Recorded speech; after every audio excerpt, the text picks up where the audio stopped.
안녕하세요. 오늘은 토크 비디오를 들고 왔어요. 처음으로 이제 말하는 비디오를 찍으려고 하는데 너무너무 긴장이 되네요.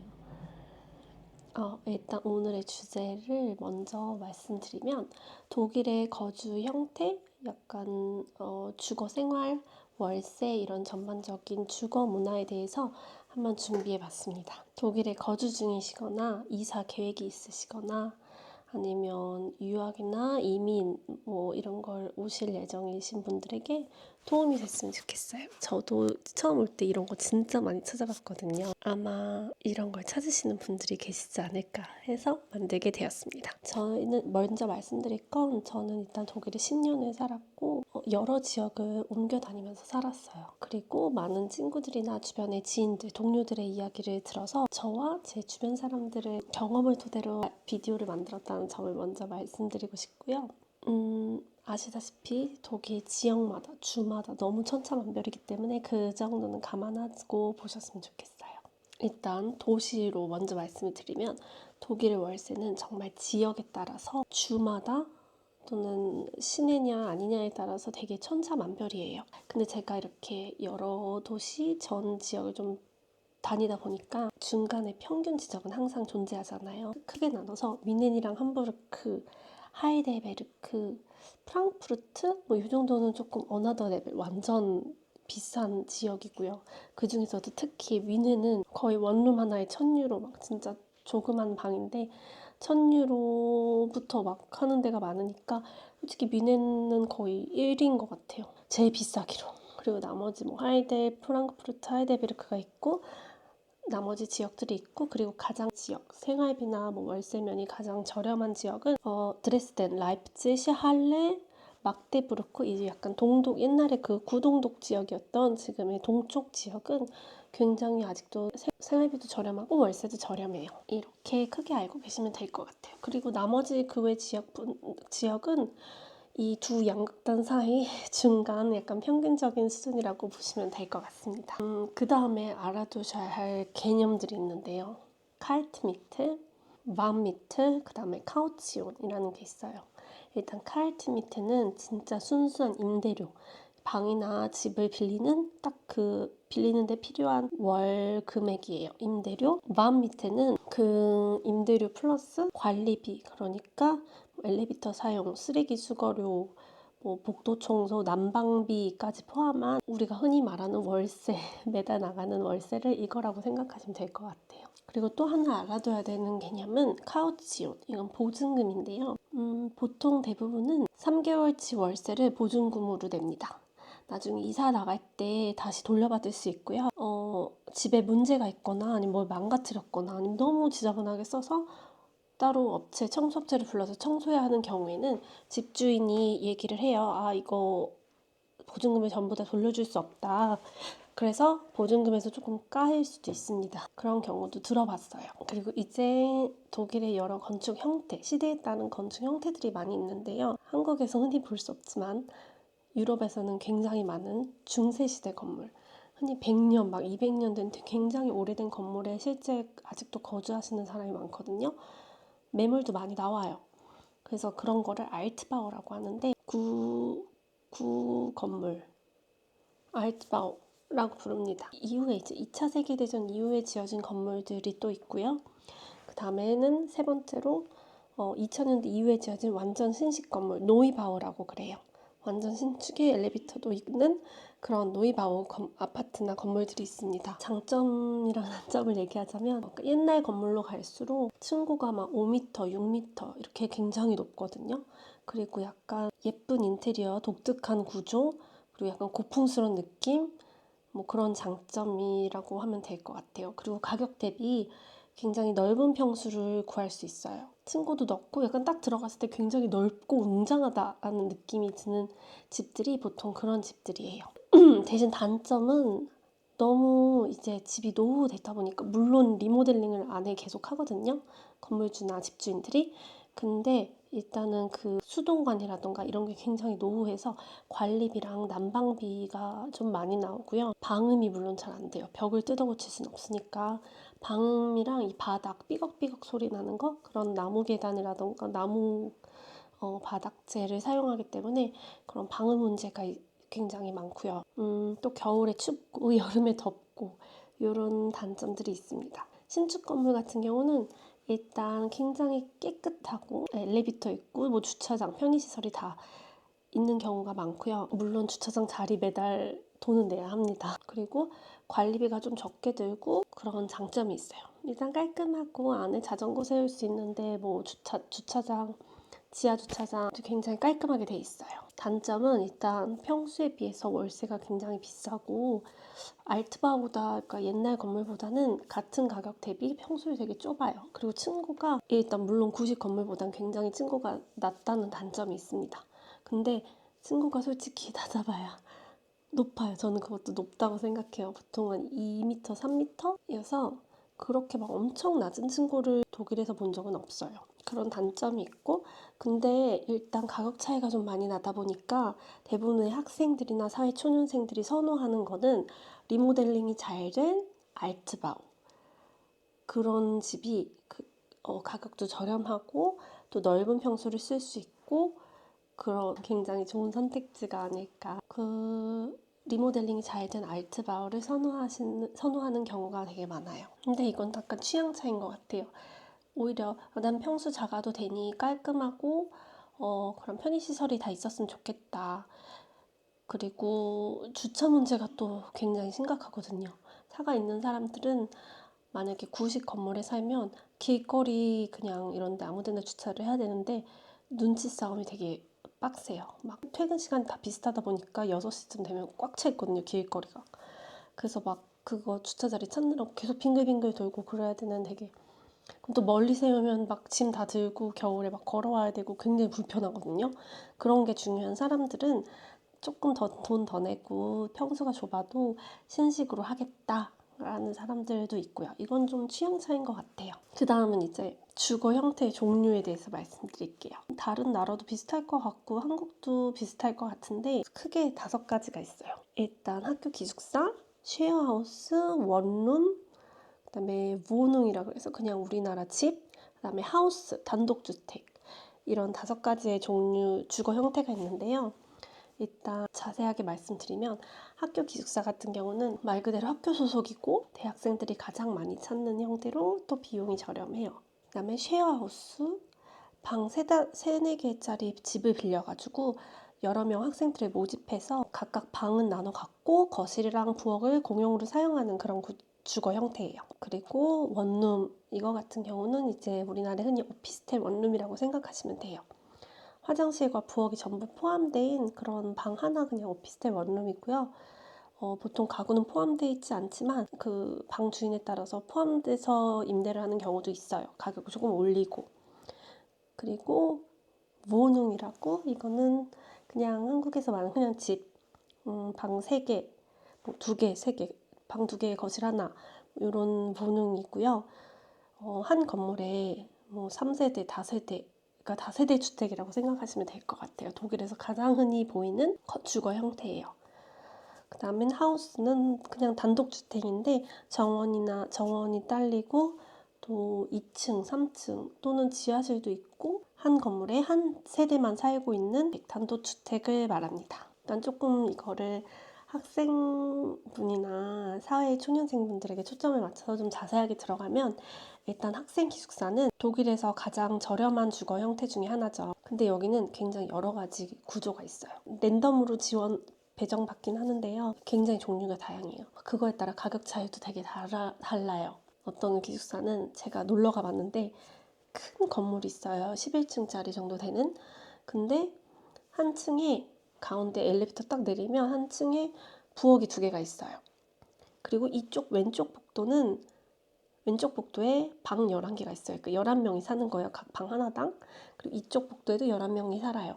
그래서 이쪽 오른쪽 11명이 이 부엌을 쓰고 왼쪽이 이 부엌을 쓰는데 부엌을 이렇게 나눠서 쓰는데 거기 하나 냉장고고 큰 게 하나씩 들어가 있고 그 냉장고는 이제 11명이 나눠서 사용을 하는 그런 형태였어요. 그리고 여기 엘리베이터 앞에 큰 공용 거실 같은 게 있었고요. 그런 시스템이었고 그리고 오른쪽 지역 왼쪽 지역에 또 화장실이 있어요. 샤워 부스가 있고 그게 약간 두 개, 화장실 두 개 이렇게 있어서 그 화장실 두 개를 또 11명이 양쪽에 11명이 이렇게 나눠서 사용하는 공용으로 사용하는 그런 형태였어요. 이렇게 많은 학생들이 사용하다 보니까 비용도 굉장히 저렴했는데 월세가 그 당시에 185유로? 굉장히 저렴하죠. 그래서 그런 기숙사도 있고요. 요즘에 흔한 형태는 아니에요. 그렇게 많이 거주하는 형태가. 가장 흔한 형태는 학생 기숙사 중에 집이 있고 방 3개가 안에 있고 거실이랑 부엌은 공용으로 사용하는 그냥 쉐어하우스 형태인데 학교 소속인 거죠. 그런 형태의 기숙사가 가장 많아요. 이거 같은 경우는 방 크기에 따라서 월세가 다른데 보통 230에서 300유로 정도 사이라고 생각하시면 된다. 이거는 근데 방 배정이 랜덤이에요. 역시나 마찬가지로. 그래서 남자 집만 있거나 여자 집만 있는 게 아니라 랜덤으로 남녀가 다 이렇게 한 집에 배정받는 경우도 있어요. 근데 이건 독일에서 너무 흔한 거라 이상하게 생각하시면은 여기에 살 수가 없어서 대부분 외계나 공유하우스 기숙사 같은 경우는 성비를 따로 나누지는 않아요. 그래서 이것도 랜덤이다. 그리고 마지막 중에서는 기숙사 중에서도 원룸 형태가 되게 많이 있어요. 요즘에는 제가 있던 도시에는 원룸 형태가 많았거든요. 그래서 신축 건물이기도 하고 그 원룸 오피스텔처럼 방 안에 부엌, 거실, 부엌, 방, 화장실이 포함되어 있는 그런 진짜 딱 원룸 형태였는데 그런 기숙사는 너무 쾌적하죠. 일단 혼자 사용을 하니까. 근데 가격이 학교 기숙사니까 저렴하긴 했는데 다른 공유 기숙사보다는 조금 가격이 있는 제 친구들 얘기를 들었을 때 원룸 형태가 건물 상태마다 좀 다른데 오래된 건물은 280에서 320유로 사이, 그다음에 완전 새로 생긴 신축 건물 방 같은 경우는 350까지도 봤었어요. 근데 그 이상은 그건 학생 기숙사라고 하긴 좀 그렇죠. 너무 가격이 비싸지면은 안 되니까. 그래서 근데 이런 학교 기숙사는 학생으로 들어가기 가장 좋죠. 일단 가격이 너무 저렴해서 절약을 많이 할 수 있고요. 근데 경쟁이 치열하고 지원을 미리미리 좀 하셔야 돼요. 합격이 발표가 되자마자 바로 지원을 하셔야 되고 학사일수록 일단 들어갈 확률이 높고요. 석사생은 조금 들어가기 힘들고요. 그 다음에 이건 어느 나라 학생이나 마찬가지인데 거주 지역이 멀수록, 그러니까 본가가 멀수록 또 확률이 높아져요. 그래서 신입생일수록 또 확률이 높아지고 나이가 어릴수록 또 기숙사에 받을 확률이 높아져서 이건 진짜 운에 맡겨야 되는 것 같아요. 많은 사람들이 기숙사를 들어오고 싶어 하는데 쉽지는 않은 걸로 알고 있어요. 그 다음에 이제 흔한 형태가 쉐어하우스, Wohnungsgemeinschafts라고 하는 외계라고 부르는 거주 형태인데요. 쉐어하우스는 일단 가장 독일의 젊은 학생들한테 가장 인기 많은 주거 형태라고 생각하시면 될 것 같아요. 이거 같은 경우는 그냥 진짜 딱 쉐어하우스예요. 집을 하나 빌려서 하우프트미터 방장이 있고요. 그러니까 한 학생 3명, 4명 또는 5명 더 많을 수도 있고요.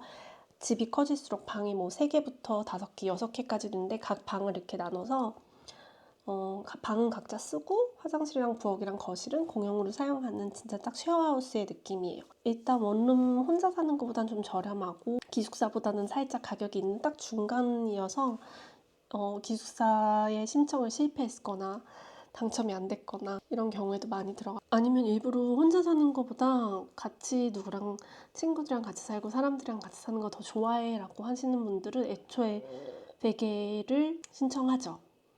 재밌으니까. 20대 초반에 가장 재밌게 경험할 수 있는 약간 학생들만의 특권? 굉장히 재밌게 살 수 있는 방법 중에 하나인 것 같아요. 학교 소속이 아닌 그냥 사립인 경우가 많고요. 남녀 구분 없이 이렇게 5명, 6명에서 모이는 경우가 많기 때문에 지원하고 나서 또 인터뷰를 해야 돼요. 또 경쟁자가 엄청 많아요. 제가 예전에 한두 군데 지원해봤는데 11명은 진짜 경쟁률이 적은 거고요. 40명 온 집도 있었어요. 방 하나에. 그럼 이제 인터뷰를 다 같이 하는 거예요. 그리고 근데 먼저 살고 있는 사람들이 마음에 들어하는 사람을 뽑아야 되는 것도 맞지만 우리도 거기 살고 있는 사람들이 마음에 들어야 되잖아요. 그래서 약간 요런 그런 과정들이 편하지만은 않았던 것 같아요. 그리고 당첨 확률도 굉장히 낮고 내가 이 집이 마음에 든다고 해서 들어갈 수 있는 것도 아니라 이거는 조금 저한테는 어려운 문제였던 것 같아요.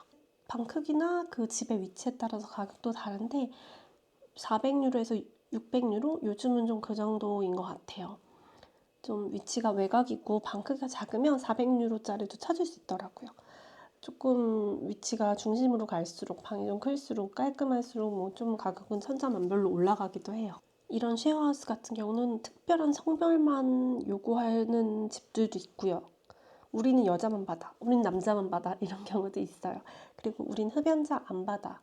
그리고 뭐 그런 데도 있고 동물을 키우는 데도 있어요. 그래서 강아지 좋아하는 사람이 들어왔으면 좋겠어. 뭐 고양이를 키우니까 고양이랑 트러블이 없는 사람이었으면 좋겠어. 뭐 이렇게 조건이 붙는 경우도 있어요. 그리고 이제 마지막으로 원룸.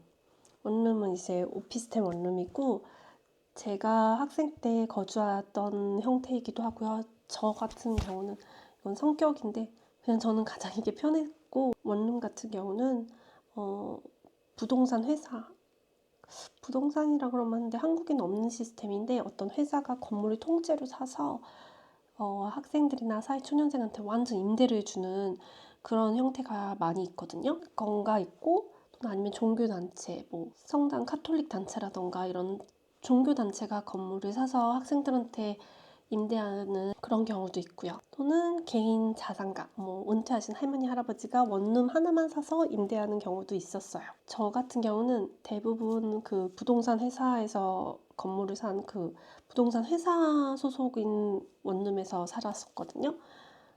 가장 믿을만하고 그냥 안전했던 것 같아요. 이거 같은 경우는 방, 화장실, 부엌이 모두 포함된 그냥 딱 오피스텔 원룸이라고 생각하시면 되고요. 시설의 그 퀄리티에 따라 가격은 좀 다르고 위치에 따라도 다른데 500유로에서 650유로가 약간 독일의 평균적인 수준이라고 보시면 되고 요즘은 조금 더 비싸졌던 것 같아요.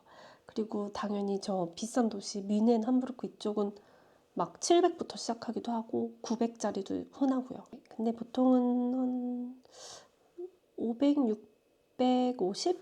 이 정도에서 구할 수 있을 것 같아요. 물론 대도시는 너무너무 비쌉니다. 제 경험을 간단히 말씀드리자면 제가 굉장히 오래 살았던 원룸이 있는데 거기는 일단 부동산 소속이고요.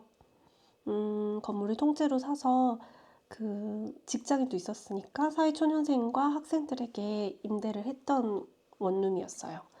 그리고 건물 자체는 좀 건물은 되게 오래됐다고 들었는데 티가 안 나요. 그냥 안은 너무 새 거여가지고 리모델링을 싹 해서 엘리베이터도 다 있었고 주차장도 뒤에 넓게 있어서 너무너무 편하게 사용했었거든요. 거기 같은 경우는 풀옵션에 가구도 다 포함이 돼 있었어요. 그리고 인터넷, 전기세, 난방비 다 포함이 돼 있는 가격이어서 저는 월 550유로로 약 한 6년간 그 원룸에 거주를 했었습니다. 제가 이사 갈 때마다 집을 한 12개 정도 보거든요. 거기도 그 중에 하나였는데 그때 이사 갈 때도 그 정도 봤었어요. 그리고 마지막 상위 4개를 뽑아요. 왜냐면 지원한다고 내가 이 집 마음에 들어 한다고 그 사람이 날 뽑아줄지 안 줄지는 모르거든요. 막 경쟁자가 동시에 막 4명이 나 이 집 마음에 들어 하고 서류를 낼 수도 있으니까. 그래서 상위 4개에 다 이 집이 마음에 든다고 연락을 보내요. 그 다음에 다시 반응이 오는, 대답이 오는 데에 결국 들어가는 거거든요. 제가 들어갈 수 있는 그때 그 집이 3개가 있었어요. 월 450유로, 550유로, 650유로. 그 중에서 저는 이 중간을 선택했고요. 위치, 치안, 그런 거를 보고 선택한 거예요. 살짝 좀 더 아끼면 아낄 수 있었는데 여기 같은 경우는 화장실이 너무 복구가 불가능할 정도였어서 이거는 그리고 위치가 너무 멀었고 어떻게 다닐 수가 없었어요. 그러니까 말도 안 됐어요. 등교 시간이 막 너무 오래 걸리기도 하고 퀄리티도 그러니까 화장실이랑 이런 시설이 너무 안 좋아서 제외를 했고요. 결국 남은 거 중에 이걸 들어갔어요. 솔직히 650유로 그때 너무 부담됐었거든요. 그래가지고 이걸 들어갔는데 만족을 했고 너무너무 편했으니까 6년이나 살았겠죠? 그래서 이건 제 순전한 제 경험이고 주변 사람들 보면 뭐 오히려 베개가 더 잘 맞는 경우도 있고 기숙사가 당첨이 되면 그거만큼 좋은 건 없죠. 대신 기숙사는 3년간 살고 나가야 되거든요. 그런 기간 제한이 있기 때문에 그거 잘 생각하시고 고민하셔서 지원하시면 될 것 같아요. 마지막으로 집 구하기 사이트? 독일에 오면 집 구할 때 가장 사용 많이 하는 사이트가 있는데요. 4개 정도 있어요. 매기게주트, 약간 그 공유하우스 구할 때 이걸 가장 많이 사용해요. 임모빌리언 스카웃이 있고 그 다음에 임모벨트, 그 다음에 이베이 클라인 안차에게. 근데 이건 별로 추천드리고 싶지 않아요. 사기가 너무 많아서. 그래서 저는 이거 2개를 가장 많이 사용했거든요. 이렇게 4개 사이트를 그래도 가장 많이 사용하는 것 같아요, 사람들은. 너무 영상이 길어졌는데 다음에는 조금 집 구하기 팁? 이런 거? 집 구하는 절차가 또 굉장히 복잡하거든요. 뭐 서류를 내고 지원을 하고 인터뷰를 보고 열쇠를 받고 보증금을 보내고 막 이런 과정이 되게 복잡한데 그런 거를 요약해서 올리면 좋을까요? 아무튼 오늘은 여기까지 하겠습니다.